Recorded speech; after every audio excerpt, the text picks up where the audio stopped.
Hello students of class 4। Students, आपको last turn पर articles chapter की पीडीएफ भेजी गई थी। आई थिंक आप लोगों ने आर्टिकल्स चैप्टर को कॉपी में कर लिया होगा। तो बच्चों, ये चैप्टर 4 है। अब आप इसको समझिए कि कैसे आर्टिकल्स में हम ए एन दा को लिखते हैं, फिल करते हैं। तो देखिए बच्चों, सबसे पहले हम ये देखेंगे कि आर्टिकल्स होते कौन कौन से हैं। आर्टिकल्स बच्चों दो प्रकार के होते हैं, इंडेफिनिट आर्टिकल और डेफिनिट आर्टिकल। तो इंडेफिनिट के अंदर बच्चों ए और एन आता है, जबकि डेफिनिट में दा को पुट किया जाता है। तो इसका मतलब बच्चों आर्टिकल्स हो गए आपके ए एन और दा। ओके बच्चों, ये बच्चों आप पहले से भी पढ़ते हुए आते हैं, बट थोड़ा सा और क्लास के अकॉर्डिंग अब हम डिटेल में समझेंगे। तो बच्चों देखेंगे सबसे पहले इंडेफिनिट आर्टिकल्स। तो देखिए बच्चों, ए एन का प्रयोग अनिश्चित सिंगुलर नाउन से पहले किया जाता है। ए और एन का यूज़ हम कहाँ करते हैं? जब कोई बात डेफिनिट नहीं होती है और सिंगुलर से पहले करते हैं। नंबर 2, डेफिनिट आर्टिकल्स क्या होते हैं? दा का प्रयोग निश्चित होने पर नाउन से पहले किया जाता है। जब कोई बात डेफिनिट हो तब हम क्या करते हैं बच्चों? दा का यूज़ करते हैं।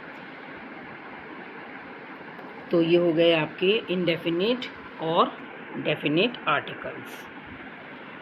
ये मैंने अभी आपको स्टूडेंट्स केवल डेफिनेशन बताई है, जिससे आपको इजीली समझ में आ जाए।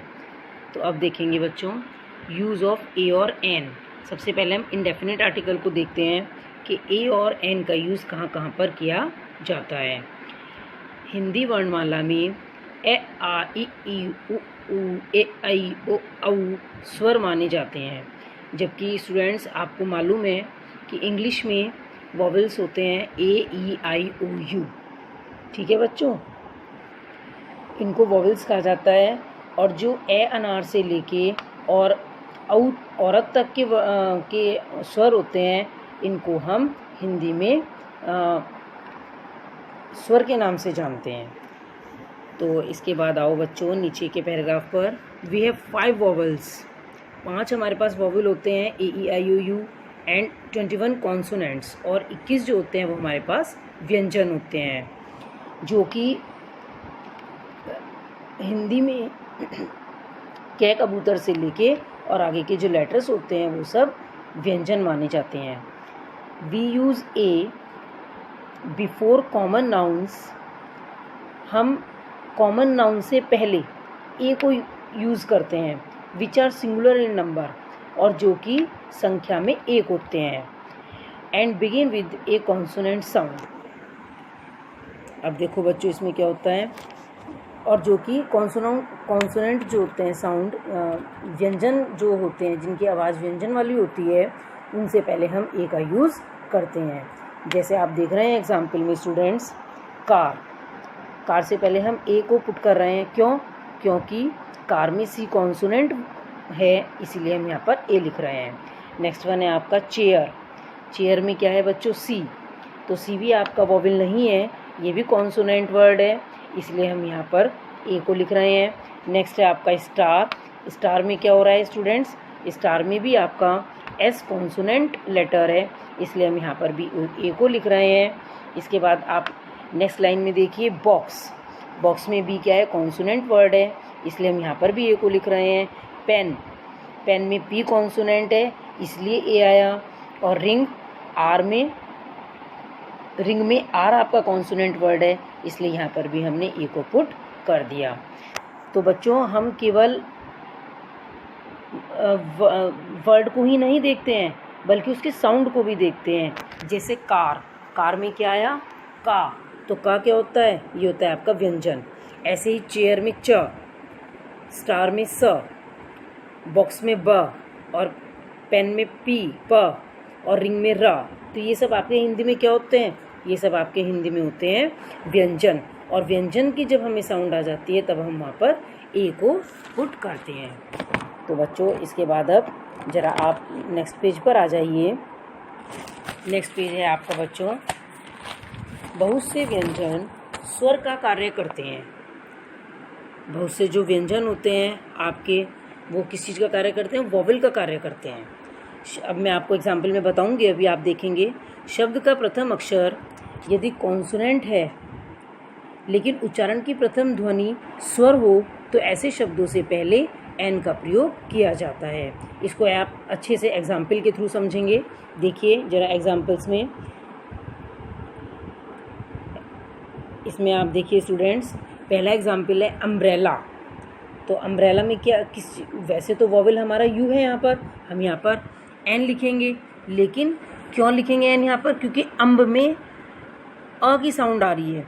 हम केवल वॉवेल को ही ध्यान में नहीं रखते हैं, हमें साउंड भी देखनी होती है। तो अम्ब में किस चीज़ की साउंड आ रही है? अ की। और अ किस चीज़ में आता है? स्वर में आता है। इसलिए हमने यहाँ पर किस चीज़ को पुट कर दिया? एन को। नेक्स्ट हो गया आपका स्टूडेंट्स यूनिफॉर्म। तो यूनिफॉर्म में किस चीज़ की साउंड आ रही है? यू की, य की। और वैसे हमारा यहाँ पर यू वॉवेल है, हम यहाँ पर एन लिख सकते हैं, बट नहीं लिखेंगे क्योंकि हमें वॉवेल नहीं देखना होता है, वॉवेल साउंड देखनी होती है, कॉन्सोनेंट साउंड देखनी होती है। तो यूनिफॉर्म में य की साउंड आ रही है, इसलिए हम यहाँ पर एन को ना पुट करके ए को पुट करेंगे। नेक्स्ट है आपके स्टूडेंट्स यूनिसन। अब यूनिसन में किसकी साउंड आ रही है? य की साउंड आ रही है। सेम पैटर्न है यूनिफॉर्म वाला, य की साउंड आ रही है, इसलिए हम यहाँ पर भी ए को ही पुट करेंगे। नेक्स्ट है आपका स्टूडेंट्स यूटेंसिल्स। यूटेंसिल्स में भी य की साउंड आ रही है, इसलिए हम यहाँ पर वॉवेल को ना देखकर वॉवेल साउंड को देखेंगे, इसलिए यहाँ पर ए आएगा। नेक्स्ट है बच्चों आपका एग्जाम्पल 1 रुपी, 1 रुपया। 1 में ओ आपका यहाँ पर वॉवेल है, आप एन फिल कर सकते हैं, बिल्कुल कर सकते हैं, बट नहीं करेंगे क्योंकि 1 में व की साउंड आ रही है, कॉन्सोनेंट साउंड देखेंगे। अब आप यहाँ पर व की साउंड आने से यहाँ पर हम ए को ही पुट करेंगे। नेक्स्ट आपका है ऑनेस्ट। अब ऑनेस्ट में क्या हो रहा है बच्चों? एच क्या है? कॉन्सोनेंट वर्ड है, हम यहाँ पर ए फिल करेंगे रूल के अकॉर्डिंग। बट एक और भी अदर रूल हमारे पास है। क्या रूल है वो? ऑनेस्ट में हम एच को साइलेंट है, यहाँ पर साइलेंट वर्ड को आप नहीं बोलते हैं, उसको रिमूव कर देते हैं, तो इसलिए हॉनेस्ट ना बोलकर हम ऑनेस्ट बोल रहे हैं। और ऑनेस्ट में ओ वॉवेल है, वॉवेल होने के साथ साथ ओ में जो साउंड आ रही है वो ओ की आ रही है, और ये ओ आपका स्वर में आ रहा है, इसलिए हम यहाँ पर भी ऑनेस्ट को ही एन को ही फिल करेंगे। नेक्स्ट है आपका यूनिक। अब यूनिक में क्या है? यहाँ पर यू है, वॉवेल है, हम एन फिल कर सकते हैं, बट क्यों नहीं करेंगे? क्योंकि यहाँ पर ए जो है आपका इसलिए आएगा क्योंकि यूनिक में ये की साउंड आ रही है। अब नेक्स्ट एक और बचता है आपका जो कि है यूटेंसिल्स। अब यूटेंसिल्स में क्या हो रहा है? यू वॉवेल है, बट य की साउंड आ रही है, यूटेंसिल्स य, तो इसलिए हम यहाँ पर एन को ना फिल करके ए को फिल करेंगे। ओके स्टूडेंट्स, अभी मैंने आपको क्या बताया? ए और एन का यूज़ बताया। तो अब जरा आप देखेंगे ए और एन दोनों मैंने अभी आपको इंडेफिनिट आर्टिकल्स बताए हैं। ध्यान से सुनेंगे, समझेंगे, कहीं भी कोई कन्फ्यूज़न हो तो you can ask from me. Next आ गया आपका use of the definite article, है ना बच्चों? अभी हम डेफिनेट आर्टिकल को पढ़ेंगे कि हम द का यूज़ कहाँ कहाँ पर करते हैं। देखिए, द का प्रयोग उस नाउन से पहले किया जाता है जो निश्चित होता है, मीन्स डेफिनेट होता है, विशेष कोई स्पेशल चीज़ होती है, या जिसकी चर्चा, जिसके बारे में हम डिस्कस पहले कर चुके होते हैं। देखेंगे जरा हम, थोड़े से रूल्स यहाँ पर आ रहे हैं, नीचे पॉइंट्स में मैंने आपको समझाए हुए हैं। नंबर 1 पॉइंट देखिए students, we use the when we talk about a particular person और थिंग। हम द का यूज़ जब करते हैं जब हम किसी पर्टिकुलर व्यक्ति के बारे में या किसी पर्टिकुलर चीज़ के बारे में, विशेष के बारे में बात करते हैं, तब हम वहाँ पर द का यूज़ करते हैं। फॉर एग्जाम्पल देखेंगे students, the Ganga is a Holi river. अब गंगा क्या है? एक पवित्र नदी है, तो हम स्पेशली गंगा की बात कर रहे हैं, तो इसलिए हमने यहाँ पर किस चीज़ को फिल कर दिया? द को फिल कर दिया। नेक्स्ट है बच्चों, सेकंड वाला रूल देखेंगे इसका, when we talk about a person और thing for the first time. जब हम पहली बार किसी व्यक्ति की या किसी चीज़ की बात करते हैं, किसी वस्तु की बात करते हैं, वी यूज़ ए और एन। तो हम कॉन्सोनेंट साउंड या वॉवल साउंड के अकॉर्डिंग ए और एन को फिल कर देते हैं, but when we talk about it again, लेकिन जब हम उसको दोबारा से सेंटेंस में उसी पर्सन के बारे में या उसी चीज़ के बारे में बात करते हैं, डिस्कस करते हैं, वी यूज़ द, तो हम द का यूज़ करते हैं। तो ये बात आपको ध्यान से समझनी है। अब देखेंगे इसके एग्जाम्पल को। देखिए, I saw a good girl, मैंने एक अच्छी लड़की देखी। एक अच्छी लड़की देखी तो हमने यहाँ पर द को, ए को फिल कर दिया, क्योंकि एक अच्छी लड़की को देख रहे हैं और ए को हम वन के लिए लिखते हैं, वन के लिए हम ए लिखते हैं, तो हमने यहाँ पर ए लिख दिया। इसी सेंटेंस को देखिए, द गर्ल वॉज प्लेइंग, वो लड़की खेल रही थी। कौन सी लड़की? जिस लड़की को मैंने देखा। तो स्पेशल में उस लड़की की बात कर रही हूँ और सेंटेंस में दोबारा से ए और एन नहीं आएगा, क्योंकि वो डेफिनेट हो गया, वो निश्चित हो गया, स्पेशल हो गया, तो हमने यहाँ पर द को फिल कर दिया। नेक्स्ट वन आपका थर्ड जो रूल है उसको देखेंगे।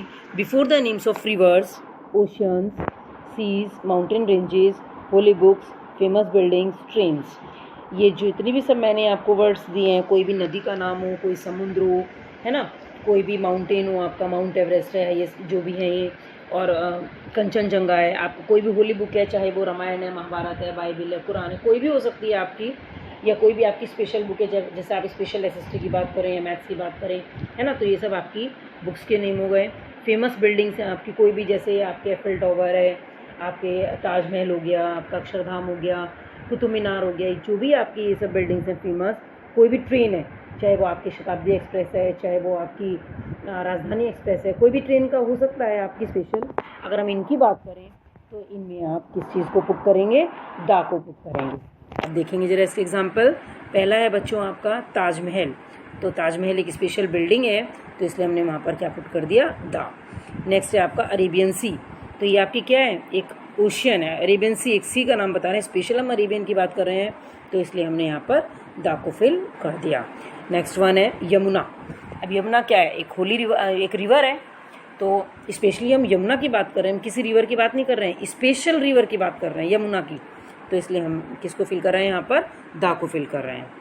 नेक्स्ट है आप स्टूडेंट्स यहाँ पर गोवा एक्सप्रेस। अब ये जो आपकी ट्रेन है, ये गोवा एक्सप्रेस ट्रेन, तो यहाँ पर स्पेशल हम उसी ट्रेन की बात कर रहे हैं, तो यहाँ पर हम द को फिल कर रहे हैं। नेक्स्ट आपका है रामायण। तो रामायण में क्या हो गया आपका? यहाँ पर बच्चों यहाँ पर स्पेलिंग ठीक कर लेना, बाय द मिस्टेक हो गई है, RAMAYA, छूट गया है, आप लोग NA भी इसमें इंक्लूड कर लेना। तो रामायण आपकी क्या है? ये आपकी रिलीजियस बुक है, रामायण हो, महाभारत हो, गीता हो, कोई भी हो, तो उससे पहले हम किसको फिल करेंगे? द को फिल करेंगे। नेक्स्ट वन है आपका एफिल टावर। तो ये भी आपकी एक टॉलेस्ट बिल्डिंग है, स्पेशल बिल्डिंग की बात कर रहे हैं हम, टावर की बात कर रहे हैं, तो इससे पहले भी हम किसको फिल कर रहे हैं? द को फिल कर रहे हैं। तो इसके बाद अब आप नेक्स्ट पेज ओपन कर लीजिए बच्चों। ये आपका फोर्थ रूल है, before the names of things that are only one of its kinds. जब कोई चीज़, जब कोई नाउन वर्ड एक ही प्रकार का होता है, जैसे आप देख रहे हैं एक ही क्या चीज़ है आपकी? स्काई। स्काई क्या हो गया आपका?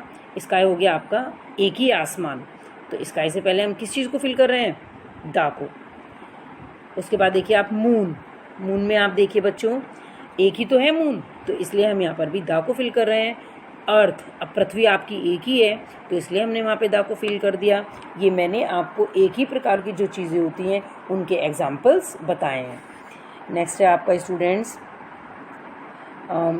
Before superlatives. Example point number 5, superlative degrees क्या होती हैं?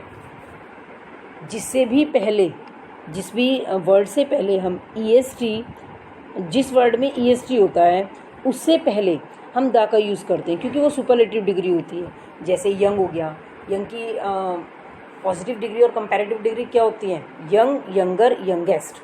जैसे हाई की हो गई हाई, हाइयर, हाईएस्ट। एल्डेस्ट है यहाँ पे, एल्डेस्ट की क्या हो गई? एल्डर।